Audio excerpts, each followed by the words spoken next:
Om Shanti. Good morning मीठे बाबा। आज 17 ଜାନୁଆରୀ 2025 साकार मुरली बापदादा मधुबन। बाबा कहते मीठे बच्चे एही भारत जेतेबेले स्वर्ग थिला सेतेबेले तुमी माने खूब आलोकर थिला।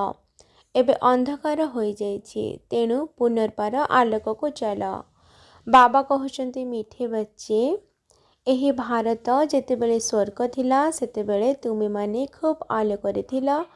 एबे अंधकार हो जाइछि तेणु पुनर्बार आलोक को चल। आजिर प्रश्न बाबा निजर संतान मानंको केउ कहानी सुनाइबाकु आसिछन्ति।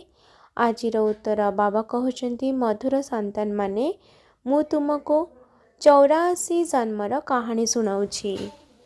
तुमी माने प्रथमे प्रथमे जेतेबेले जन्म नेइथिला से समय रे एकमात्र दैवी धर्म ही थिला। पुणी तुमी माने ही 2 जुग परे बड़ बड़ मंदिर तैयारी करी भक्ति आरंभ कल। वर्तमान एहा तुमर अंतिम जन्मर अंतिम समय अटे।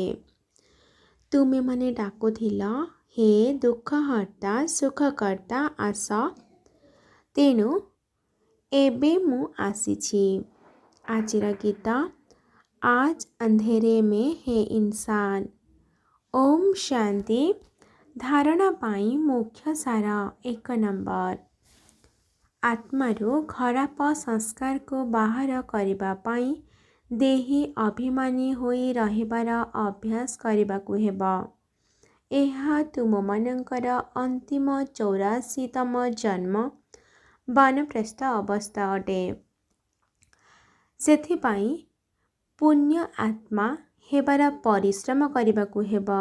2 नंबर देहर सबु संबंध को छाड़ी एकमात्र बाबा एवं बाबांक द्वारा मिलुथिबा राजत्व को मने पकेबाकु हेबा। बीज एवं वृक्षर ज्ञान को स्मरण करी सर्वदा हर्षित होई रहिबाकु हेबा।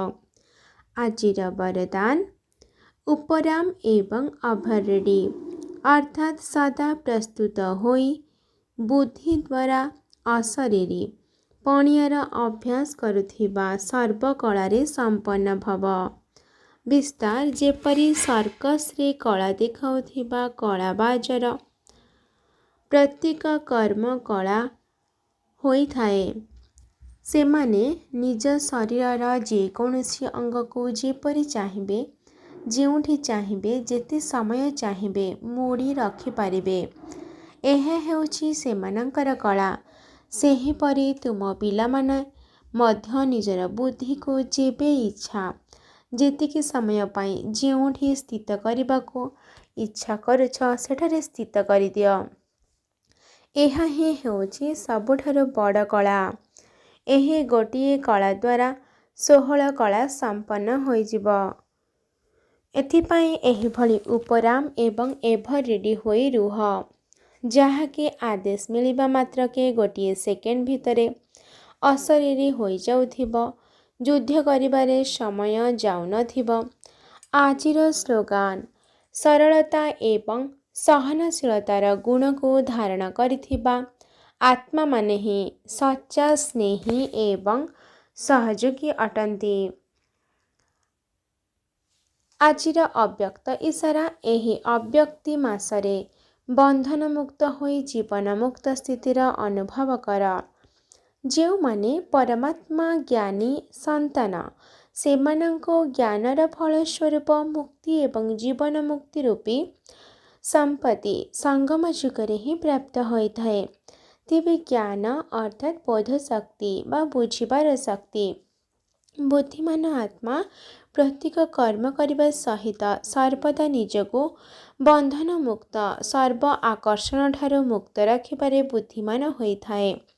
सेमानंकर प्रत्येक संकल्प वाणी कर्म एवं संबंध संपर्क रे मुक्ति जीवन मुक्तिर स्थिति देखा जाई थाए, जहाँ को न्यारा प्यारा स्थिति कहा जाए। अच्छा आजिर याद प्यार मीठे मीठे शिकिलाधि संतान मानक प्रति माता पिता बाप दादांकर मधुर स्नेह संपन्न शुभेच्छा एवं सुप्रभात। आत्मिक पितांकर आत्मिक संतान मानक नमस्ते। आत्मिक संतानंकर आत्मिक माता पिता बाप दादांको याद प्यार नमस्ते नमस्ते नमस्ते। शुक्रिया बाबा शुक्रिया। अच्छा, ओम शांति ओम शांति ओम शांति।